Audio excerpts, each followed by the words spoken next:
Apesar do frio intenso e da geada pontual nos estados produtores na última semana, a estimativa para a segunda safra brasileira de milho é de produção recorde. Mesmo assim, a tendência é que os preços sigam valorizados no mercado internacional.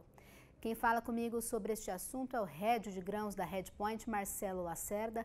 Marcelo, boa tarde, seja muito bem-vindo ao Mercado e Companhia. Eu começo te perguntando o que vem pressionando tanto os preços do milho. Boa tarde mais uma vez. Boa tarde, obrigado pelo convite. É um prazer estar aqui conversando com os amigos que nos escutam. Bom, o milho não tem sido muito diferente do cenário que a gente tem visto em outras commodities, né? Desde a intensificação da pandemia, a gente viu as commodities, de forma geral, se valorizando bastante, né? Os fundos, que são os fundos especulativos e também os fundos index, que a gente chama, né? São os fundos que seguem alguns índices. Eles procuram as commodities como uma forma de proteção de inflação, né? O cenário de inflação é um cenário global e as commodities têm sido bastante favorecidas aí do ponto de vista de preço, principalmente por causa da posição desses fundos, né? Mas falando do milho especificamente, né, tem alguns fatores fundamentalistas aqui que levaram, que ajudaram, né, aí, os fundos a aumentar essa posição comprada, né? Então, uma delas é, sem dúvida, a guerra da Ucrânia, que é uma guerra que tira de jogo aí, né, o terceiro maior exportador de milho do mundo.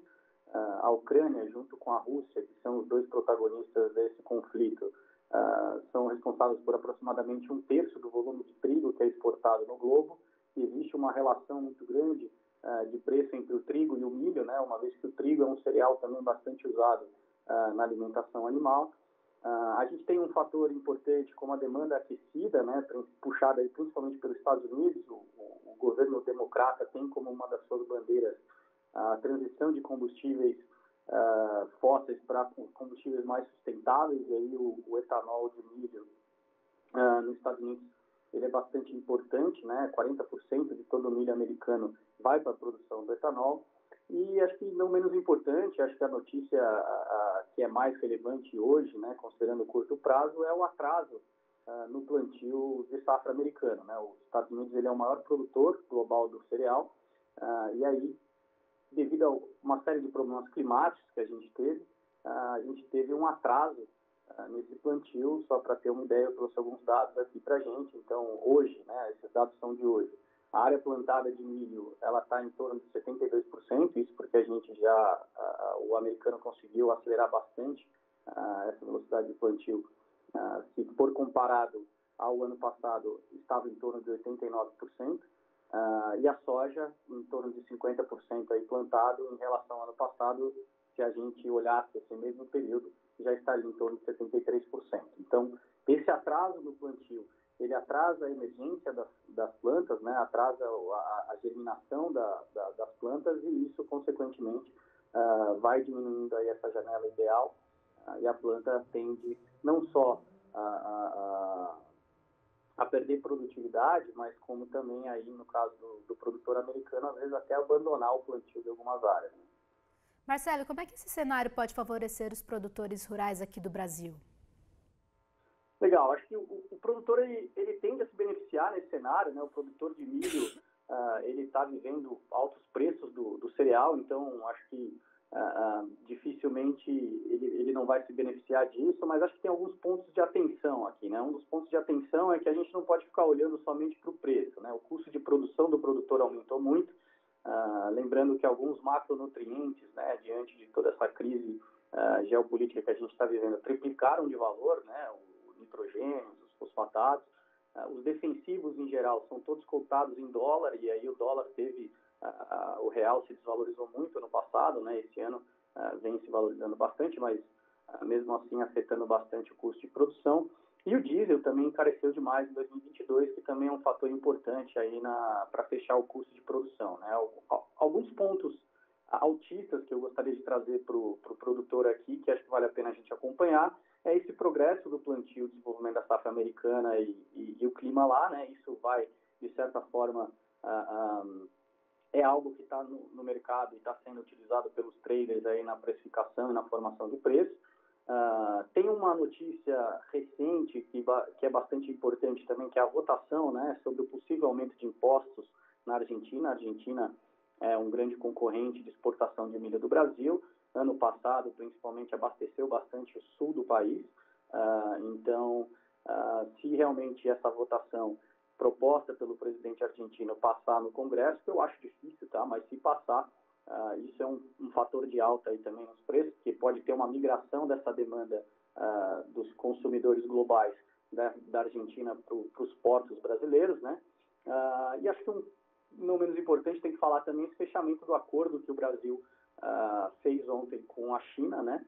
Para fornecer milho para a China, o que também deve ajudar a manter as cotações, né? Alguns pontos de atenção para o produtor é a safrinha recorde, né? Então, mesmo diante de toda a questão que a gente teve de seca e temperatura muito quente, em alguns lugares aí falando também de geada recentemente, a gente estima uma safrinha recorde no Brasil, principalmente em função do aumento da área no Mato Grosso e também no estado do Paraná, que são os principais estados produtores. Acho que a pouca quantidade de milho também vendido, né, o famoso farmer selling, ele também cria um cenário de muita oferta, e isso pode pressionar os prêmios do milho aí no cenário interno, fazendo com que o preço caia um pouco. Um fator importante, o milho brasileiro, ele está, se você faz a paridade de exportação, ele está em torno de $40 mais barato que o milho americano. Isso, no médio prazo, longo prazo, ele faz com que as cotações em Chicago caiam, né? E aí o milho, o preço é sempre uma paridade de exportação, né? O preço do milho aqui, ele sempre, principalmente do safrinha, ele vai ser controlado aí, né? Ou limitado, vamos dizer, pelo preço de Chicago mais o dólar de prêmio, né? Então, a queda nas cotações de Chicago também podem diminuir o preço do cereal aí para o produtor. E aí, a grande quantidade de soja que ainda não foi comercializada, principalmente no estado do Mato Grosso.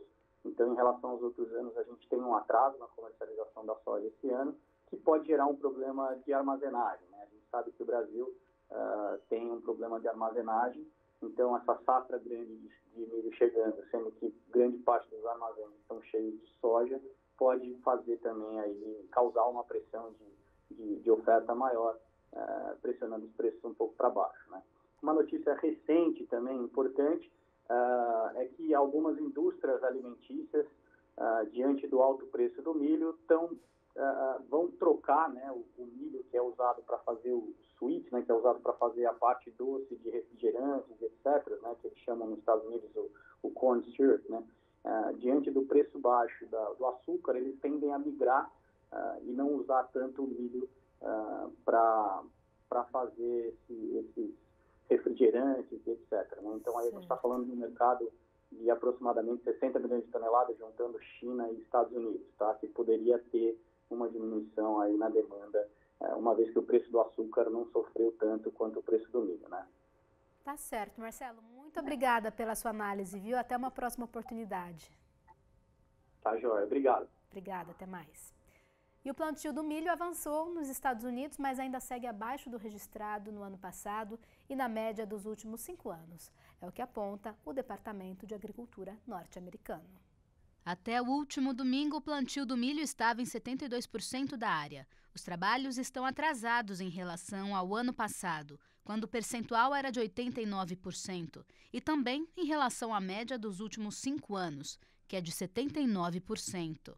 Já em relação à soja, 50% da área já foi semeada, antes 73% no mesmo período de 2021 e 55% na média de 5 anos. Para o trigo de primavera, o USDA apontou que 49% do plantio estava concluído, contra 93% no ano passado e 83% registrado na média dos últimos 5 anos.